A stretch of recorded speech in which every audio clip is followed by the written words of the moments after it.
ব্যাপার এই সময় কে ফোন দিল? বাসার থেকে ফোন। মা, কি ব্যাপার? তুমি কেন তোমার বৌমার ফোন দিয়ে ফোন দিছো?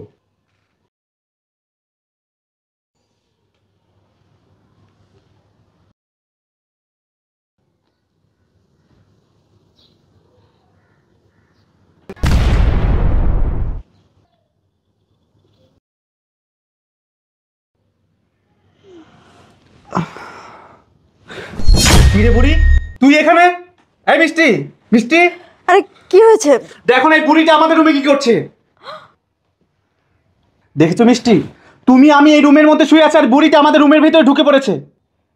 এই বুড়িটা এখন যদি ওর ছেলের কাছে সবকিছু বলে দেয় তাহলে কত বড় একটা ঝামেলা হবে ভেবেছো? আরে তুমি কোনো চিন্তা করো না, এই মালটা কিচ্ছু বলতে পারবে না। কি বলো কিছু বলতে পারবে না মানে? এই মালটা শুধু চোখ দিয়ে দেখবে আর কান দিয়ে শুনবে, ওর কিচ্ছু বলার ক্ষমতা নাই। ও কাউকে কিচ্ছু বলতে পারবে না, বুঝছো? মিষ্টি, তুমি সব কি বলছো? তোমার কোনো কথাই তো আমি বুঝতে পারছি না, একটু ক্লিয়ার করে বলো না। শোনো, আমার একটা বয়ফ্রেন্ড ছিল রাকিব, বুঝছো? তার সাথে একদিন আমি খাটের উপরে শুয়েছিলাম, পরে এই বুড়িটা আসছে, এসে দেখে ফেলছে, বুঝছো? দেখার পরে সে কি বড় বড় জ্ঞান দিচ্ছে আমাকে। তুমি আমার ছেলেকে ঠকাচ্ছ, আমার ছেলের হক নষ্ট করেছো। এই কথা শুনে না আমার মাথায় এমন রাগ উঠেছে জানো। পরে না ওকে দেখিয়ে দেখে রাকিবের সাথে আমি রোমাঞ্চ করেছি। পরে রোমাঞ্চ করা দেখে ওর মাথা নষ্ট হয়ে গেছে, ও হ্যাং হয়ে পড়ে গেছে, বুঝছো? ওই দিনের পর থেকে না মালটা কথাই বলতে পারে না, হ্যাং হয়ে গেছে। সেদিনের পর থেকে না শুধু দেখে কিন্তু কথা বলতে পারে না, বুঝছো? আচ্ছা মিষ্টি, তুমি যে এত কিছু করেছো তোমার হাজবেন্ড জানে না? তোমার হাজবেন্ড কিছু বলেনি? আরে আমার হাজবেন্ড আমাকে অনেক বিশ্বাস করে, বুঝছো? আমি যা বলি তাই বিশ্বাস করে। আমি বলেছি, উনি স্টক করেছে, আমার কথাই বিশ্বাস করেছে, বুঝছো? তুমি আগে বলবে না? আমি শুধু শুধু ভয় পেয়েছি। ভয়ের তার কোনো কারণই নেই, তোমার শাশুড়ির সামনেই তো আমরা তাহলে রোমান্স করতে পারি। ঠিকই বলেছো বেবি। খুব জ্বলে তাই না বুড়ি? তোর বাড়িতে থেকে, তোর রুমে থেকে, তোরই ছেলের বউ হয়ে আমি আর একজনের সাথে রোমাঞ্চ করি, খুব জ্বলে না? তোকে তো জ্বালানোর জন্যই আমি এসব করতেছি, বুড়ির বাচ্চা বুড়ি, মরতে পারিস না তুই? তোর জন্য না আমার খুব আফসোস হয় জানিস বুড়ি। তুই দুই চোখ দিয়ে সব কিছু দেখতে পারিস কিন্তু কাউকে কিছুই বলতে পারিস না। এই বুড়ি, তুই সেদিন আধা মরা মরলি কেন? হ্যাঁ, একবারে মরে যেতে পারিস নাই? আমার জীবনটা তো নষ্ট করে দিয়েছিস, এখন মর। এই বুড়ি, এরপর থেকে যদি আমার অনুমতি ছাড়া আমার রুমে আসিস তাহলে তোকে না গলা টিপে মেরে ফেলবো, বুঝছিস? আহা মিষ্টি, একে মেরো না, এই তো জীবিত থেকে মরে আছে, একে মেরে লাভ কি বলো তো? একে বের করে দাও রুম থেকে। এই তাকিয়ে তাকিয়ে কি করছিস? বেরো, বের হ। বুঝতে পারছি বেবি, ও এমনি এমনি যাবে না, ওর যাওয়ার ব্যবস্থা আমি করছি।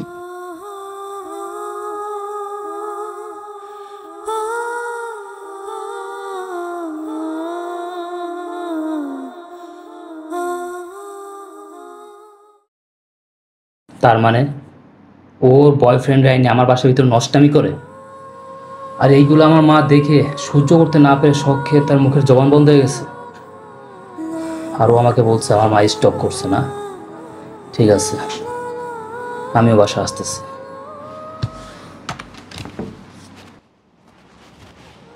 মা,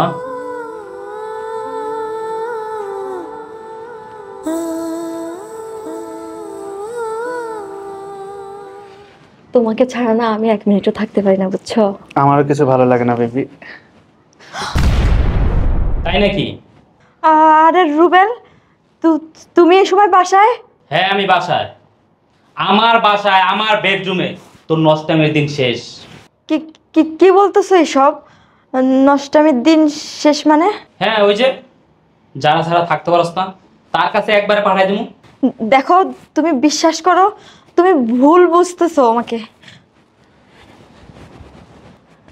শোনো, তুমি আমাকে ভুল বুঝতেছো। ও তো আমার একটা ফ্রেন্ড, আমার বাসায় আসছে বেড়াতে। ও তোর ফ্রেন্ড?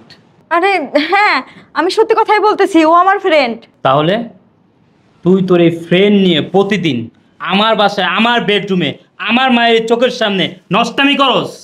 আরে ভাই, আপনি এসব কি বলছেন? আপনি যেটা ভাবছেন সেটা না। এই, আমি কি ভাবছি? আমি কিছুই ভাবছি না। তোদের এই নোংরামি আর নোংরামির কথাবার্তা ভিডিও করে আমি সব কিছু দেখছি। কি কি বলছো তুমি সব? ভিডিও কলে সব দেখছো মানে? হ্যাঁ, ভিডিও কলে আমি সব কিছু দেখছি। তুই কি ভাবছস? হ্যাঁ, তোদের এই নোংরামির কারণে আমার মার জবান নষ্ট হয়ে গেছে, আমার মার জবান চলে গেছে। তাই বলে তোমার মার চোখ নষ্ট হয়ে যায় নাই, চোখ চলে যায় নাই, জ্ঞান বুদ্ধি নষ্ট হয়ে যায় নাই। আমার মা সবকিছু দেখে, এমনকি সবকিছু বোঝে। তোর ফোন দিয়ে, ভিডিও কল দিয়ে আমার তোদের এই নষ্ট আমি সবকিছু দেখাইছে। আমার ফোন দিয়ে দেখাইছে মানে? আমার ফোনে তো লক করা ছিল, কিভাবে দেখালো তোমাকে? তার মানে এই বুড়িটা তোমার ফোন নিয়ে তোমার ফিঙ্গার দিয়ে লক খুলে ওর ছেলেকে কল দিয়েছে? তাই তো মনে হচ্ছে। এই বুড়িটা যে এমন কিছু করবে, আমি যদি আগে জানতাম তাহলে ওকে গলা টিপে মেরে ফেলতাম। এই, তুই কি বললি? আমার মার গলা টিপে আমার মায়ের মাইরে নিবি? মার, মার, আমার সামনে মার, মার। দাঁড়াইছিসকে? তোরে আমি অনেক ভালোবাসতাম, অনেক বিশ্বাস করতাম। তুই আমার যা বলতে আমি তাই শুনতাম। তুই আমার বলছস কি? হ্যাঁ, আমার মা স্টক করছে, কিন্তু আমার মা যে তোদের এই নষ্টামি দেখা এরকম অসুস্থ হয়ে গেছে সেটা তো আমি জানতাম না। তোরে আমি অনেক ভালোবাসতাম, বিশ্বাস করতাম। তুই যখন যা বলতে আমি তাই শুনতাম। তুই আমার কি বলছস? আমার মা স্টক করছে, তোর এই কথা আমি বিশ্বাস করে নিচ্ছি। কিন্তু না, আমার মা তোদের এই নষ্টামি দীক্ষা এরকম অসুস্থ হয়ে গেছে এইটা তো জানতাম না। তুই যে পাপ করছস, এই পাপের না কোনো ক্ষমা নাই। তুই এখন নেই মুহূর্তে তোর এই প্রেমিকে নিয়ে আমার বাসাটা বের হয়ে যা, নয়তো আমার তে খারাপ কেউ হবে না। আরে ভাই, আপনি এসব কি বলছেন? আপনার বউকে নিয়ে আমি কোথায় যাব? আর তাছাড়া আপনার বউয়ের কি একটা বয়ফ্রেন্ড নাকি? আপনার বউয়ের অনেক বয়ফ্রেন্ড। আর আপনার মা অসুস্থ হয়েছে ওর বয়ফ্রেন্ড রাকিবের জন্য, আমার জন্য তো হয়নি।